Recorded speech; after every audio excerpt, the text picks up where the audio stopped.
Negative പറഞ്ഞായിരുന്നെങ്കിൽ എനിക്ക് ഇത്രയും വിഷമം വരുന്നില്ലായിരുന്നു. ഇവർ പോസിറ്റീവ് മോഹൻലാലിൻ്റെ പടം ഹിറ്റാവും അത് കേട്ടപ്പോൾ തൊട്ടുള്ള വെപ്രാളമാണ്. 2-3 ഗ്ലാസ് വെള്ളം ഞാൻ കുടിച്ചു. നമ്മളെല്ലാം കാത്തിരിക്കുന്ന മോഹൻലാലിൻ്റെ എമ്പുരാൻ സിനിമ പൊട്ടിപ്പോകാനുള്ള സാധ്യത ഭയങ്കര കൂടുതലായിട്ടുണ്ട്. കാരണം ഈ സിനിമ ചില ആൾക്കാർ സപ്പോർട്ട് ചെയ്ത് വീഡിയോ ഇടാൻ തുടങ്ങിയിട്ടുണ്ട്. ചർച്ച ചെയ്യുന്ന കുറച്ച് ടീമുണ്ട്. ആർക്കനുകൂലമായി സംസാരിക്കുന്നോ അവരുടെ കാര്യം ഏകദേശം തീരുമാനമാണ്. അവരുടെ ഒരു ചാനൽ നോക്കിയാൽ നിങ്ങൾക്ക് മനസ്സിലാവും. എമ്പുരാൻ കൊണ്ടുവരുന്ന തീക്കാറ്റ് എന്നുള്ള രീതിയിൽ മോഹൻലാൽ ഈ സിനിമ കേരളം കണ്ടതിൽ വെച്ച് ഏറ്റവും വലിയ വിജയമാകും എന്നുള്ള രീതിയിൽ ഇവരിന്ന് സംസാരിക്കുന്നത് ഞാൻ കണ്ടായിരുന്നു. മോഹൻലാലിൻ്റെ പടം പൊട്ടിപ്പോകുമെന്ന് ഇവർ പറഞ്ഞാൽ എനിക്ക് സമാധാനമുള്ളായിരുന്നു. പക്ഷേ മോഹൻലാലിൻ്റെ പടം ഇവർ വിജയിക്കും എന്നുള്ള രീതിയിൽ മീഡിയ വണ്ണിലെ ഈ അടുപ്പൂട്ടി ചർച്ചക്കാരിരുന്ന് സംസാരിക്കുന്നുണ്ടപ്പോൾ എനിക്കൊരു ഡൗട്ട് അടിക്കാൻ തുടങ്ങിയിട്ടുണ്ട്. 2 ദിവസത്തിനപ്പുറം റിലീസാണ്. ഈ പടത്തിൻ്റെ അവസ്ഥ എന്താവുന്നത്? കാരണം ഇവർ സപ്പോർട്ട് ചെയ്തിട്ടുള്ള ആൾക്കാരുടെയൊക്കെ അവസ്ഥ എന്ന് പറഞ്ഞാൽ അധോഗതിയാണ് കേട്ടോ. ഇവർ എതിർത്തിട്ടുള്ളവർക്ക് രാജയോഗമാണ്. ഞാൻ കുറച്ച് എക്സാമ്പിൾ പറഞ്ഞുതരാം. ആദ്യം തന്നെ മോഹൻലാൽ ഫാൻസ് ഈ സിനിമ എമ്പുരാൻ തിയേറ്ററിൽ പോയി കാണും എന്ന് വിചാരിച്ചിരിക്കുന്ന ആൾക്കാരുണ്ടെന്നുണ്ടെങ്കിൽ ജസ്റ്റ് ഒരു ഹായ് കൊടുക്കണം കേട്ടോ, അല്ലെങ്കിൽ ലാലെന്നൊന്ന് കമൻറ്റ് ചെയ്യണം. ഇനി കാര്യത്തിലേക്ക് മീഡിയ വൺ എന്ന് പറഞ്ഞ ചാനൽ നമ്മുടെ കേരളത്തിൽ ഇത്രയും സത്യസന്ധമായ രീതിയിലും മതേതരപരമായിട്ടുള്ള വീഡിയോ ചെയ്യുന്ന ഒരു ചാനലില്ലായിരുന്നുള്ള സത്യം. അപ്പോൾ ആ ചാനലിലെ മാധ്യമപ്രവർത്തകർ എന്ന് പറഞ്ഞു കഴിഞ്ഞാൽ കേരളത്തിനൊരു മുതൽക്കൂട്ട് കൂടിയാണ്. കാരണം എത്ര മനോഹരമായ രീതിയിലാണ് ഒരു ചാനലുമായിട്ട് മുമ്പോട്ട് പോകുന്നത് എന്നുള്ളതാണ്. ഇവരുടെ ചാനൽ കണ്ടു കഴിഞ്ഞാൽ ഒന്ന് ചിരിക്കാം, ഒന്ന് ലോകത്ത് നടക്കുന്ന പല കാര്യങ്ങളും അറിയാൻ പറ്റും എന്നുള്ളതാണ്. ഇവർ എതിർത്തിട്ടുള്ളവരുടെ അവസ്ഥ ഞാൻ കാണിച്ചു തരാം. സുരേഷ് ഗോപി നിങ്ങൾ ശ്രമിച്ചിട്ടുണ്ടോ?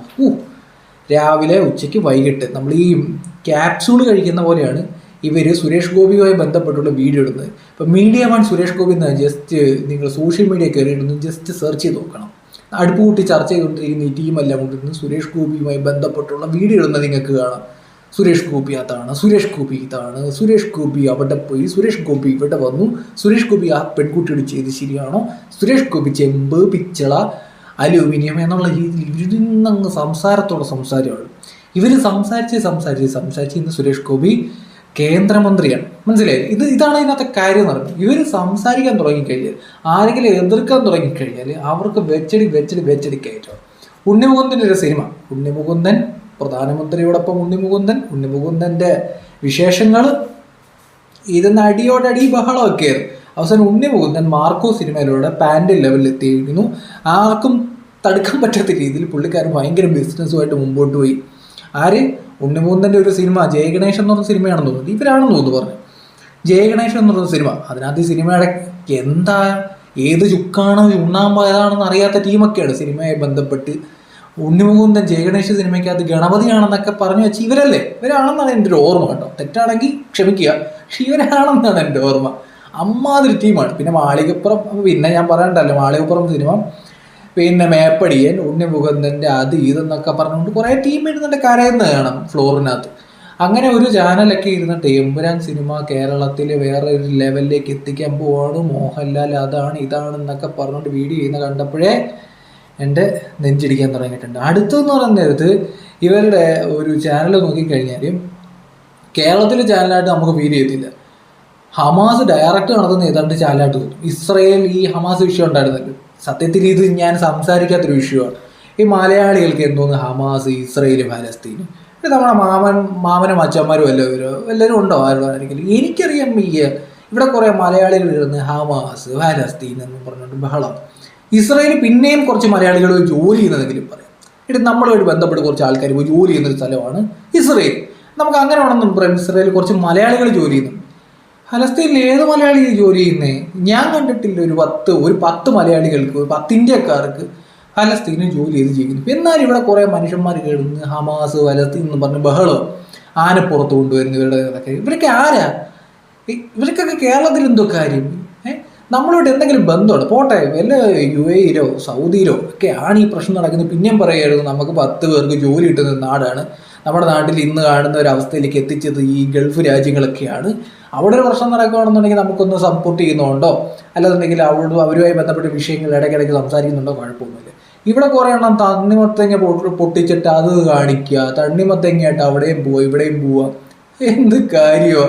എനിക്ക് കുറേ നാളായിട്ടുള്ള സംശയം. നമ്മുടെ നാട് കേരളത്തിൽ തന്നെ എന്തെല്ലാം പ്രശ്നം, ലോകരാജ്യങ്ങളിലെ കാര്യങ്ങൾ നോക്കണ്ടെന്നും ഞാൻ പറയത്തില്ല. ഇതൊക്കെ നമ്മൾ ചർച്ച ചെയ്യാറുണ്ട്. ചായക്കടയിലിരുന്ന് നമ്മൾ എന്ത് റഷ്യ നടക്കുന്നു, എന്ത് ഉക്രൈനിൽ നടക്കുന്നു, എന്ത് ഫലസ്തീനിൽ നടക്കുന്നു, എന്ത് ഇസ്രയേലിൽ നടക്കുന്നു, എന്ത് അമേരിക്കയിൽ നടക്കുന്നു എന്നൊക്കെ ചർച്ച ചെയ്യാറുണ്ട്. ചുമ്മാ ചായ കുടിച്ച് കഴിയുമ്പോൾ തീരേണ്ട പ്രശ്നമേ ഉള്ളൂ. നമുക്ക് എന്തെങ്കിലും ചെയ്യാൻ പറ്റൂ? എന്ത് ചെയ്യാന്? ഇവിടെ ഇരുന്നിട്ട് കുറേ എണ്ണം ബാനർ ഉയർത്തല്, ബഹളം. ഈ ചാനലുകാർ തന്നെ രാവിലെ തൊട്ട് വൈകിട്ട് വരെ ഇരുന്നിട്ട് വായിൽ വെള്ളം തീരുന്നത്ര ഇരുന്നിട്ട് ഓരോന്ന് പറയും. അവസാനം ഇവരുടെ സംസാരം കേട്ട് കഴിഞ്ഞാൽ ഞാൻ വിചാരിച്ച് ഹമാസ് ഇസ്രയേലിനെ ഇല്ലാതാക്കി അവിടെ ഭയങ്കര സംഭവമാണ്.